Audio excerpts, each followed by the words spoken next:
Nous allons introduire le concept de ligne d'influence, qui est un concept utile pour comprendre le fonctionnement d'une structure quand on ne connaît pas forcément son chargement, mais qu'on veut imaginer un ensemble de chargements possibles et notamment imaginer les chargements que peut générer les plus de conséquences éventuellement nocives sur une structure. Pour ce faire, on va étudier cette simple structure qui est une poutre isostatique, rotulée d'un côté et appuyée de l'autre. Et sur cette structure, on va se donner euh, un chargement et pour simplifier les calculs qui suivent, on va se donner un chargement avec une force qui vaut 1, quelle que soit l'unité de mesure dans laquelle on se place. Et on va dire que la force se trouve au point D et qu'il y a un autre point, on va indiquer par le point C, dans lequel on peut calculer par exemple le moment fléchissant. C'est un exercice que nous savons déjà faire. Et pour résoudre cet exercice, il faut mettre une rotule au point C et calculer le moment inconnu qui est le moment qui va générer l'équilibre malgré l'introduction de la rotule sous la force en question. Et donc on va procéder exactement comme d'habitude, simplement on va se donner des cotes sur la structure et plutôt que indiquer les points par des lettres, on va les indiquer par ces cotes. Donc on va appeler x la distance qui sépare les points d'application de la force de l'appui de gauche et on va appeler y la distance qui sépare les points de calcul du moment inconnu de l'appui de gauche, toujours. Ensuite, on va donc procéder comme d'habitude en introduisant une rotule, ce qui transforme le système qui était une structure isostatique en mécanisme, et on va appliquer un moment inconnu. Et alors, ce moment, on va l'appeler M du point Y, parce que jusqu'à présent, on avait un point fixe. Et donc, on aurait par exemple dit M au point C. Mais ici, on a mis une distance Y qu'on pourra éventuellement faire varier. Et donc, c'est pour cela qu'on va appeler ceci le moment M au point Y. Également, la force est appliquée au point X. Et on pourrait imaginer de faire varier la position dans laquelle la force se trouve. Et donc avoir une solution, un résultat qui va dépendre de l'endroit dans lequel on pose la force. En tout cas, ceci est un problème standard. Maintenant, je vais enlever les cotes parce que on peut les mémoriser. Donc la force se trouve au point X, la rotule se trouve au point Y. Et on va, comme d'habitude, introduire un mouvement virtuel. Je ne vais pas détailler les calculs de ce mouvement. Je savais que pour le calcul du mouvement, on n'a pas besoin de visualiser les forces et les moments. Voilà, nous avons besoin effectivement de calculer les déplacements, de calculer les déplacements au point d'application de la force et, et, les, et de calculer la rotation au point d'application des moments. Donc, la, le diagramme qui est là, nous devons l'exploiter afin de déduire la relation qui lie les déplacements D au point X avec l'angle alpha et avec l'angle bêta et quelle est la relation qui lie entre les angles alpha et bêta. Alors, je montre les cotes et je vais écrire une première relation qui est celle qui lie les angles entre eux.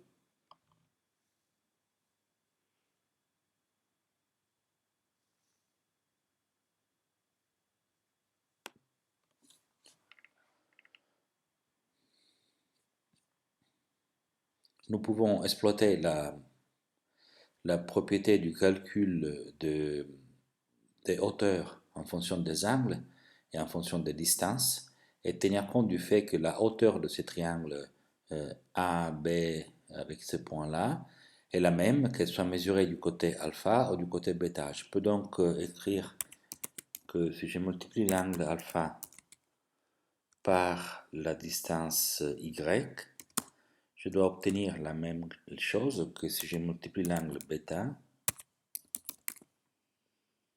par la distance L moins Y.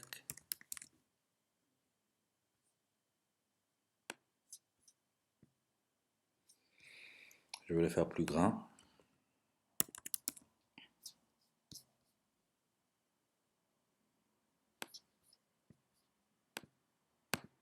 Voilà.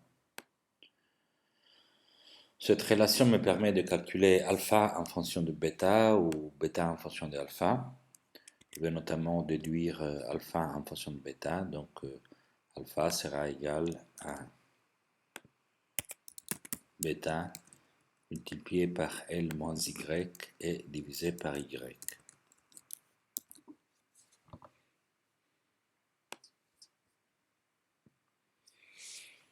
Voilà, cette relation est une conséquence évidemment de la précédente, donc je vais mettre une flèche double.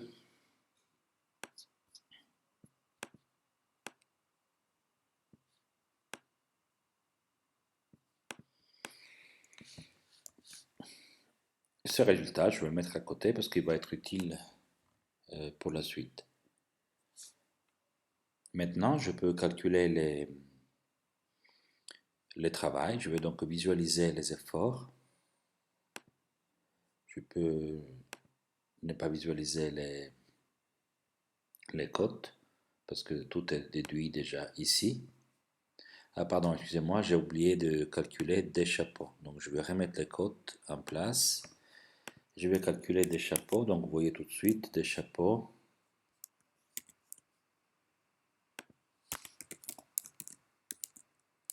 qui est une fonction du point x est simplement égal au point x multiplié par alpha chapeau.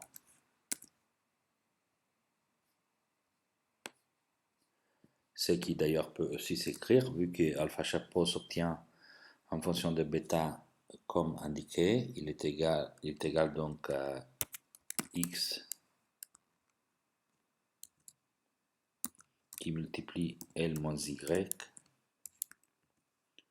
divisé par y et multiplié par bêta.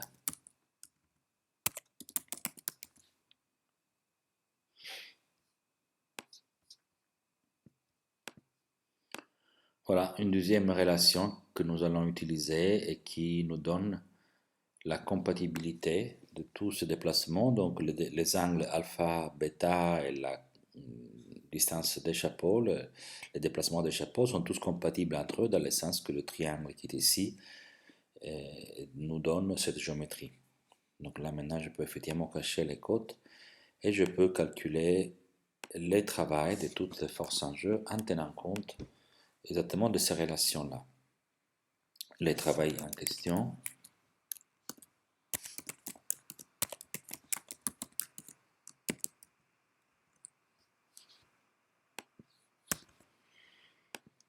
est donné par la somme du travail de la force unitaire qui avance dans le mouvement. Donc j'ai 1 qui multiplie des chapeaux du point X. Et puis j'ai le travail du moment à gauche. Donc le moment à gauche de la rotule tourne dans le sens anti-horaire. Et il travaille fois l'angle alpha qui lui, il tourne dans le sens horaire.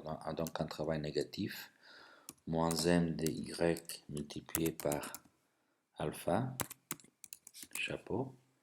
Et puis nous avons le travail qui est fait par le moment à droite de la rotule. Ceci est un moment qui tourne dans le sens des aiguilles d'une montre, alors que l'angle bêta tourne dans le sens opposé. On a donc encore un travail négatif.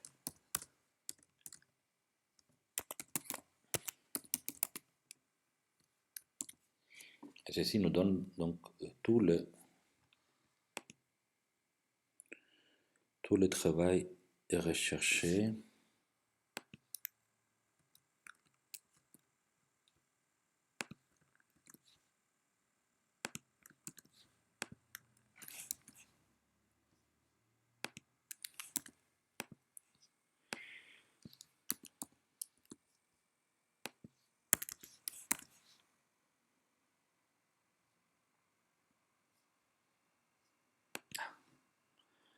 Pardon, excusez-moi, je fais une erreur de syntaxe. Voilà.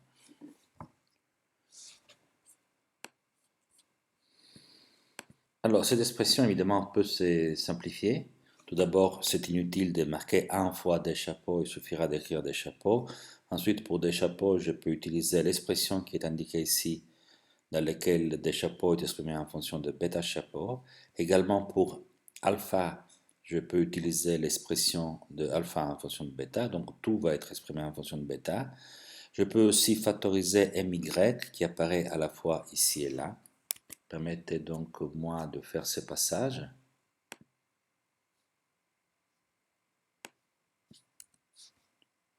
Je vais donc avoir des chapeaux et puis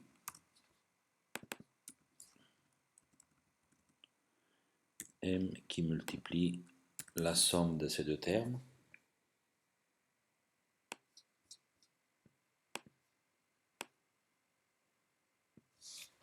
Et puis encore un autre passage, je vais remplacer et je vais mettre à la place des chapeaux son expression en fonction de bêta.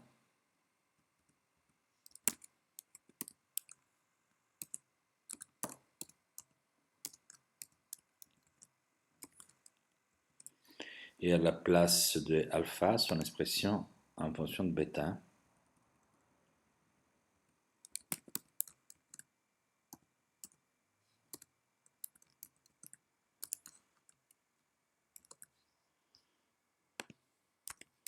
Et je vais factoriser bêta dans la deuxième expression.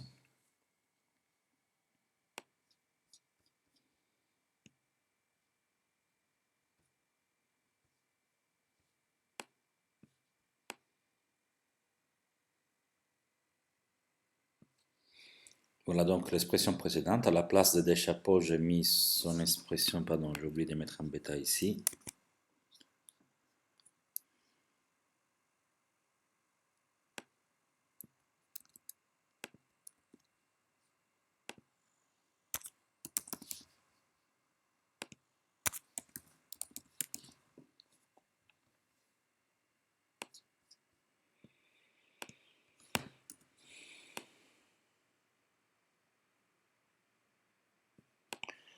Voilà donc à la place de des chapeaux, j'ai bien mis x fois L moins y sur y fois bêta chapeau. À la place des alpha, j'ai bien mis L moins y sur y fois bêta. Et bêta, je l'ai mis en facteur de la parenthèse, donc de laquelle il y a ici alpha plus bêta. Tout ce que je dois faire maintenant, c'est développer la somme de ces deux termes. Donc vous voyez L moins y plus y divisé par y, ça fait simplement L sur y. Cette expression donc se simplifie dans la manière suivante.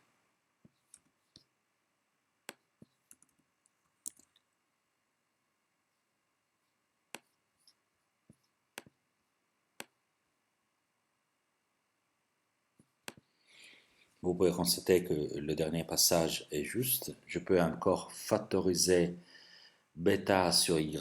Y n'est pas 0 parce que la rotule, on ne va jamais la mettre au point A. Donc on peut garder la division par y sans difficulté. Y n'est pas un nombre nul. Et donc on va factoriser les 1 sur y. On va obtenir l'expression suivante.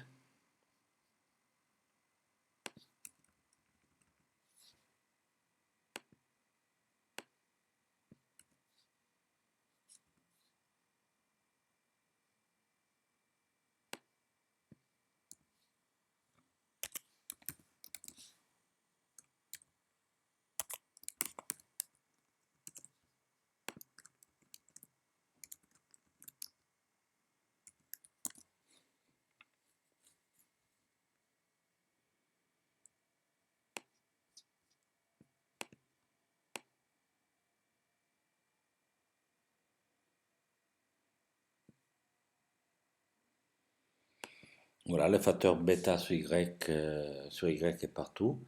Maintenant, nous pouvons utiliser les postulats du travail virtuel. Donc, ceci doit être égal à 0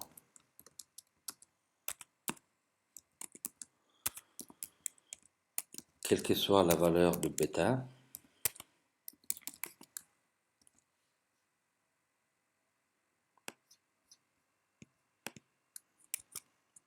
oublié de le mettre à 22 points.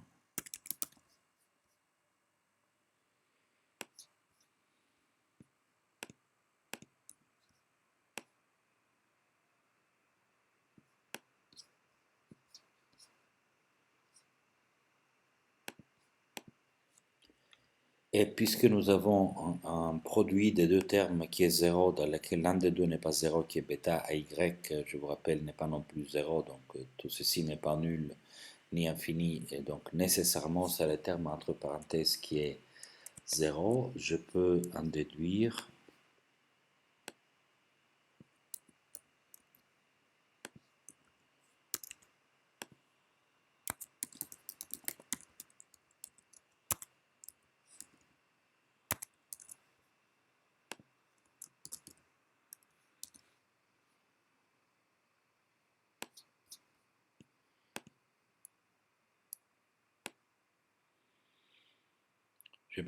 que c'est donc le terme entre parenthèses qui est zéro, et de cette expression, je peux tirer la valeur de my en fonction des autres paramètres.